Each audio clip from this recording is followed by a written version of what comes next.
কথা মনে রাখবেন, বড় গাছ নড়ে কম, বড় মাছে কাটা কম। জ্ঞানী লোকের কথা কম, সৎ লোকের সংখ্যা কম। গুণী লোকের কদর কম, রাগী লোকের ধৈর্য কম। নিষ্ঠুর লোকের মায়া কম, শিশুদের হিংসা কম। সৎ লোকের বন্ধু কম, নিঃশ্বাসের বিশ্বাস কম।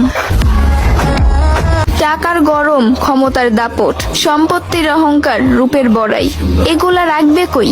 আমার জানা মতে কাফনের তো কোনো পকেট হয় না।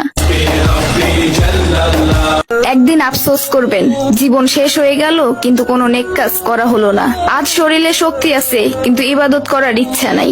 এমন একদিন আসবে সামনে, ইবাদত করার ইচ্ছা হবে কিন্তু শরীরে কোনো শক্তি থাকবে না, একটা সেজদা দেওয়ার ক্ষমতা থাকবে না। এখনো সময় আছে, তওবা করে ফিরে আসুন। সন্তান যখন দুনিয়ার সম্পদ দ্বারা ধনী হয়ে যায়, তখন বাবা মা ভয়ে ভয়ে কথা বলে যাতে সন্তান রাগ না করে।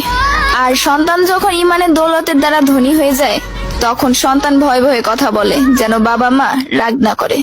একদল লোক আছে দেখবেন শুধু অন্যের দোষ খোঁজে, নিজের দিকে আঙ্গুল যায় না। কিন্তু এইভাবে আরেকজনের দিকে আঙ্গুল দিলে যে 3টা আঙ্গুল নিজের দিকে যায় এটা আবার ভুলে যায়।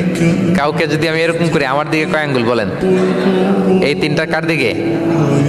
আর আরেকজনের দিকে 1 আঙ্গুল। তো কাউকে কিছু বলার আগে 3বার নিজেরটা ভাববেন যে নিজে কি করেন।